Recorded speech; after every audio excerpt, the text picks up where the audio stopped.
Hey, I'm Chris F from Make Everything, and today I'm going to show you this little tool that I invented that will make layout a breeze. Check it out.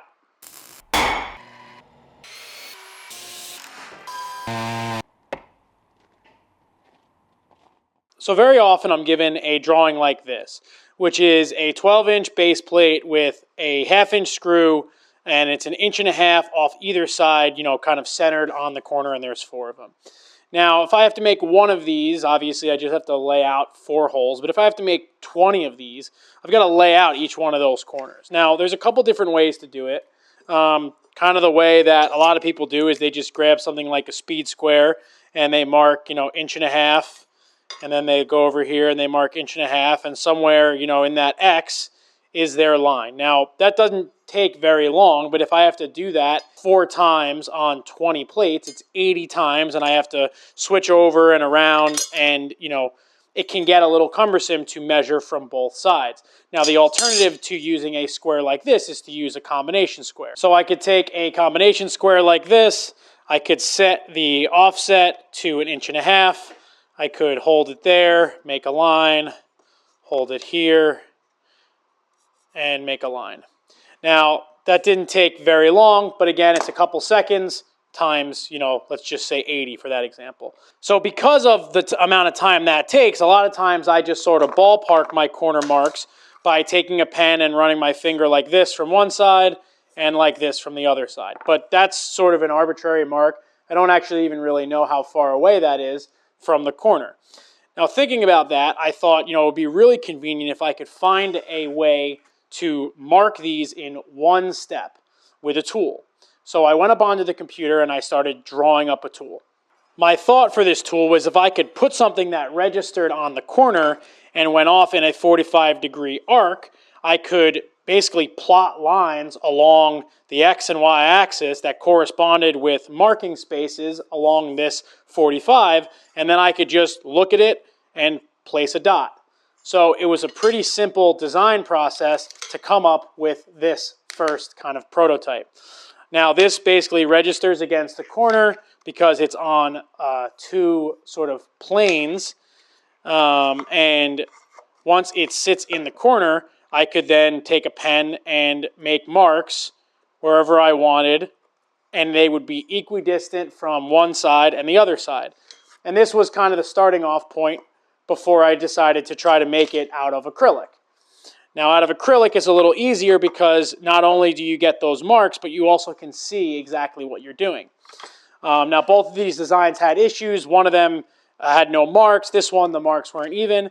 And finally, I settled on these 2 designs.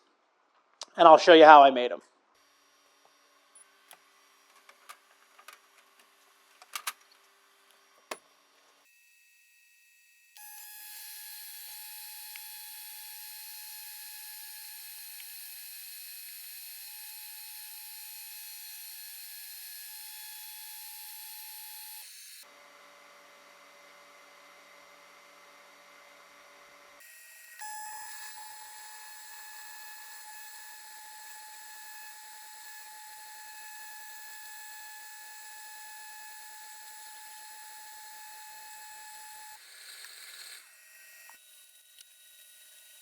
All right, so right off the laser, I've got a couple of pieces here. So what I did was I cut a thicker piece for the bottom and a thinner piece for the top to kind of give me like a little purchase on the corner. And there's a little bit of haze on here from the laser. I can clean it off with an alcohol pad.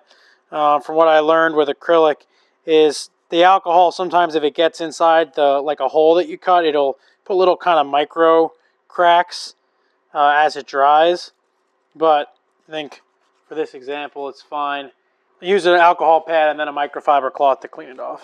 And it'll be easier to see the goal of what I'm doing with the wood one that I made. So it's the same thing, it just doesn't have a thicker bottom.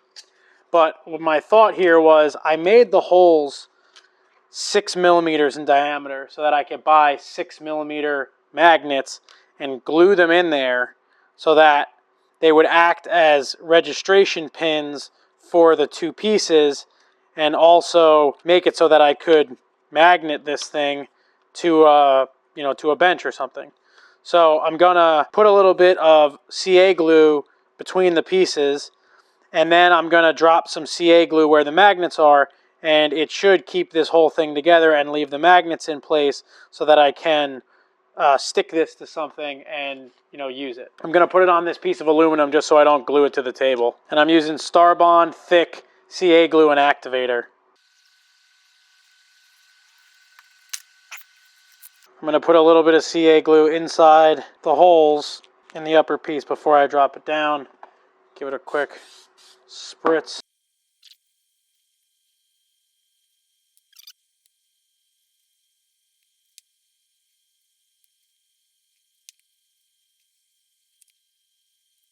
So we can go through the same process with the acrylic ones.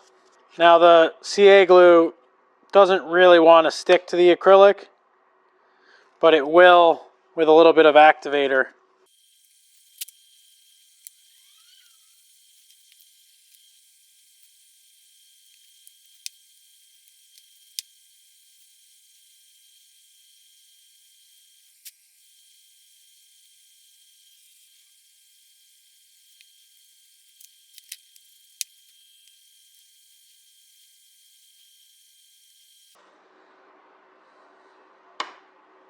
So like you saw over there, I used magnets instead of these 1/4-20 nuts and bolts to keep these together. So they act as registration pins and also sort of as holding pins with the glue to keep the two pieces together. I've got a 0.22 thick piece of acrylic on the bottom and then a 0.093 piece of acrylic on top. So these are 6x8mm magnets, and they are going to work nice to kind of stick this onto the side of a tool. Now, in practice, you can use this to really, really quickly lay out a corner. So if I need to do, this one's metric, which I never work in metric, so right away this would be helpful if I got a drawing in metric, and I needed 35mm offsets, I could just look down to 35 and go ahead and make a mark. The hole is an 1/8 inch in diameter, so it's enough to get a marker into, or if you want to go really precise, you could put a punch in there and you could punch a hole wherever you need to be. Now, the other nice thing about them being acrylic is you can write on them with a Sharpie, and then you can get that Sharpie off with a little bit of alcohol. So let's say you wanted to always make sure that you got the correct offset and you didn't even want to have to think about it. You could put a mark and then go around your corners and mark every single one in the exact same spot and not even have to think twice about it. And then when you go over to your drill press, you know that you're going to be fine. So I'll take you in close. You can see sort of what these look like and how they work in practice. I made this one out of wood because I thought it would be easier to see on video, because obviously looking at something clear through a camera lens is not so great. And honestly, the wood one works well. My only thought on this is that this is just thin plywood, and it's definitely a lot easier to break than something like an acrylic.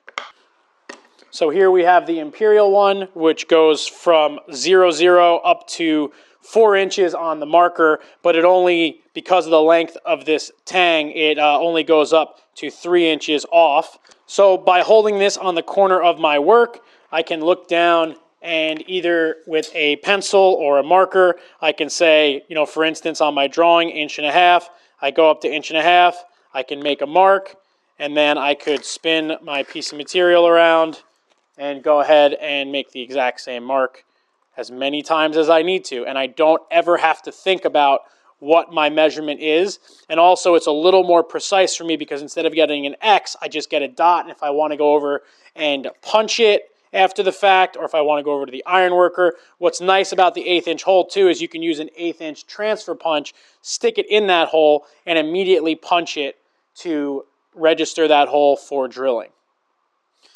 The magnets are nice as well because, like you can see here, if I want to stick this on a piece of steel or stick it on the side of something just to keep it around, I can just use these magnets to hold it in place. The wooden one does exactly the same thing.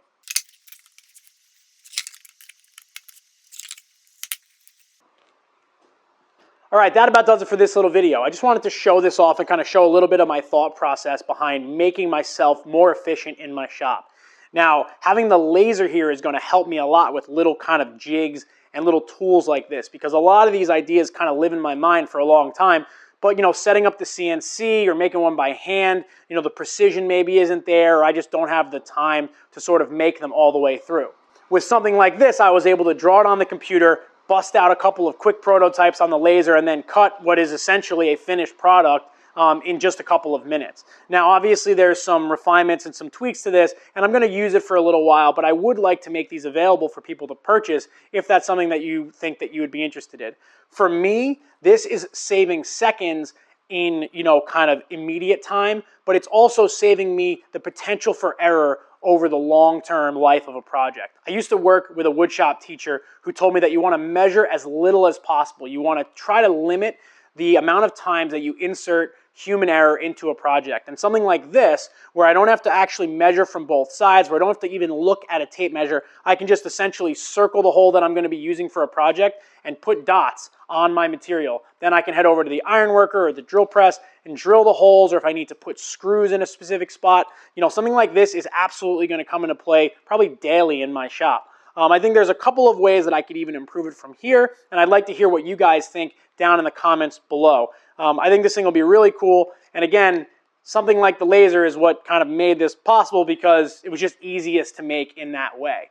There's a bunch of other stuff I want to do with the laser, and if you're interested in that one in particular, that one is a laser box from Makeblock. It's been really cool to use, super easy to set up, no aligning of mirrors or anything like that I see a lot of other people do. And it's got this sort of smoke purifier thing that pulls the air out, which has made it really easy to utilize in my shop without having to worry about the fumes that are coming off, you know, something like this. Anyway, I hope you enjoyed this little project. Let me know what you think about it. Leave comments down below. Give this video a thumbs up if you enjoyed it. And don't forget to subscribe to my channel if you want to see more videos like this, more videos of me in the shop making stuff, kind of tinkering and inventing little things and, you know, doing everything else that comes with running a business like this. Check me out right here on Instagram at MakeEverythingShop if you want to see what I'm doing on a day-to-day basis. I did share some iterations of this on Instagram while I was working on it. And you can ask questions that I'm usually pretty quick to answer and do sort of a little more interaction over there. So that's it. I hope you enjoyed it, and I hope to see you on the next video.